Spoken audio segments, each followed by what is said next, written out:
So I went to the store before I went on my flight, and I bought these products. And I put them in my food bag. And on the way to the hotel yesterday, I put them into the fridge. The fridge was warm because we're probably saving energy, So I had to turn it off. But as I turned it off, and I had to leave because I had to be here. So I'm hoping they will be good, So and I brought them up this morning. So Greg, if you send this one this way, and send this one this way, this is a chicken fillet package, and it says, what's the date on that? It says the 29th or 4th of September. So this is 29. Yeah. 29. Yeah. So my really simple question to you is, would you take that home and prepare it? What do you think? Not sure. Karen, would you do it? I'm not sure. How about on this side? Would you take that chicken fillet and prepare it? Now, I'm just being a little bit silly here, but my thing. Exactly. And the thing is, if you have some technology, you might, be much sure. So that's really my point there. Uncertainty. There's so much uncertainty around foods, and whether you can eat it or not, whether you take a chance to eat it, and particularly on, chicken products like that. Yeah. So, and why is that? Well, it's because of the date stamp. It's a static date stamp that is put on the package. And isn't it peculiar that almost 70 years after we invented that ink stamp, we're still using it. Nothing has happened in this area. So we still estimate, the length of shelf life of a chicken fillet or a piece of meat already in the production hall. Before miles of travel, several changes of storage locations, and often more than, we estimated 30 to 40 days out in time on beef, for example. So today we measure and control almost everything. There's a lot of, technology innovations on a lot of different things. But however, when it comes to one of the most important things for human existence, the food we eat, the food what we put in our body, we just still trust the date stamp.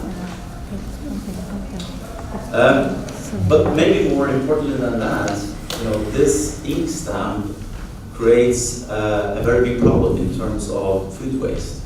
Yeah, we talked about numbers, small numbers count, big numbers count. In Norway, for example, we waste 335,000 million tons of food every year.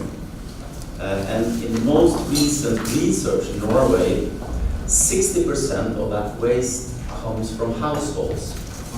And from those 60% again, 2/3 is because of the date stamp, because we don't trust it. The majority because the date stamp has passed. So we throw away the food, regardless of whether we could eat it or not.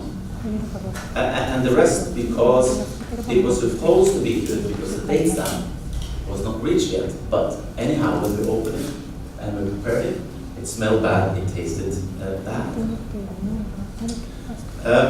So something went wrong in the supply chain, but it was not detected.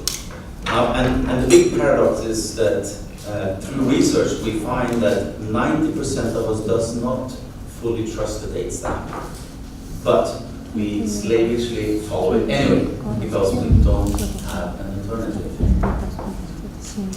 Now, when I went shopping, I also found 2 other products. So, here is another chicken fillet, and take a good look at that package because you might find that there is some help on that package in terms of shelf life. Yeah. So now, Karen, would you dare to prepare that one? I believe in you, so I will. Yeah, good answer.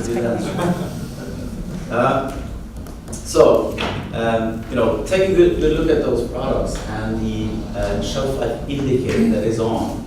because we think it's a very neat device, a new innovation that will really help us to exchange that uncertainty with certainty. Because this device, this Keep It indicator, it's a dynamic indicator that shows you exactly how many shelf life days the product has left before you must consume it. So it helps you eat it before it goes bad, but it also helps you eat it, or you can trust eating it after the date is passed, because the condition it's been kept in has been optimal. You know? So this invention became reality following 6 years of research and development from 4 scientists at the Norwegian University of Life Sciences outside Oslo. And these scientists, they wanted to do something about their own experience of food, past stamp date, but being perfectly fine to eat, but that people would throw away anyway. So they were able to develop a chemistry. So in this indicator, there's a chemistry where by a chemical diffusion, it simulates exactly the degradation speed of different kinds of perishable foods over temperatures and time. So Keep It is a product that will benefit producers, retailers, and consumers. It indicates the secureness of freshness, quality, and shelf life, and it's able to reduce food waste very effectively. Because the shelf life of food is all about the correct temperature. When the Keep It indicator is attached and activated at time of production, the logistics provider will see if the food is transported in the correct temperature. The retailer will know exactly the condition while it's in the store, and the consumer at home can be certain about the length of expiry or the length of shelf life. And this means that consumers can plan whether to eat the chicken first or the cod first, regardless of the date stamp. So today we have 3 companies in Norway. Keep It is a fairly new company. It's a startup. We have 3 companies using this product. 9 producers are attaching the Keep It to 36 products that are on the market today. Among them is Oslo University hospitals, where they put the Keep It indicator on hospital food to avoid that already sick people get even sicker by eating sick food. Thank you. We also have this indicator on the largest e-food retailer in Norway called Copenhagen, which is also security for people when you get the food directly brought to your home. And then it's put on the majority of the fresh foods of the largest retailer in Norway called Rema 1000. With Rema 1000 we have performed several studies to document the effects, because this is important, of course. You need to trust, as you were pointing to there. And one study that we've done quite recently shows that food waste on minced meat can be as much as up to 60%. And we've also seen that on categories that have had this on for a couple of years, we have brought waste percentages steadily down to 1 to 2%. And for those of you who are in retail, you will know that that's fairly low. Because it keeps the attention, on how the product is cared for throughout the value chain. And on this minced meat example, we got an independent research company called Infood to compute the effects of the savings for Rema 1000.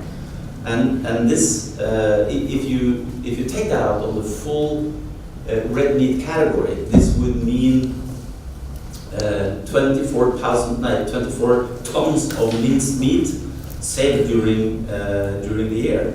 So this equals 460,000 CO2 equivalents, greenhouse gases.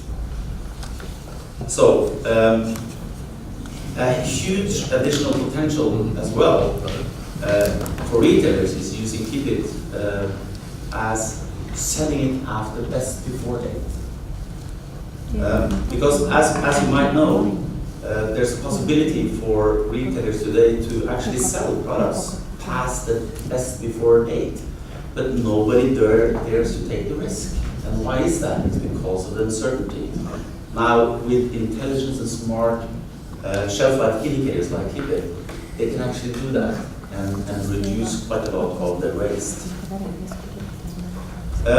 So we believe that we can contribute in reaching Norway's target of a 40% CO2 emission reduction by 2030, but also to join partnerships in reaching the sustainable goal number 12, responsible production and consumption, by working with the food industry.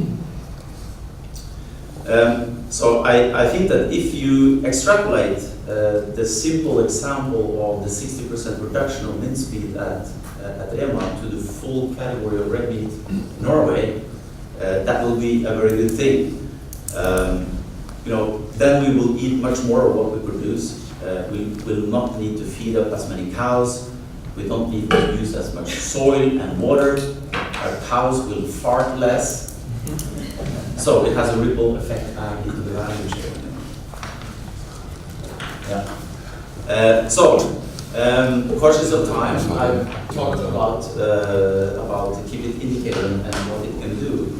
I think I just want to close it off by saying that a lot of stakeholders are asking us very often, what do we need in order for this new disruptive technology to be successful? And I really don't think it's the R&D funding and things like that. I mean, at least in the Nordic countries we have a lot of that. But what we really need is for the food industry to do like Tusen, for example, to dare to go in front and to try out new technology. So if we can achieve that, and if we can get the food industry to work with us, I am absolutely convinced that if we are invited back next year, that we can show some really good results by working together in this field. Thank you very much.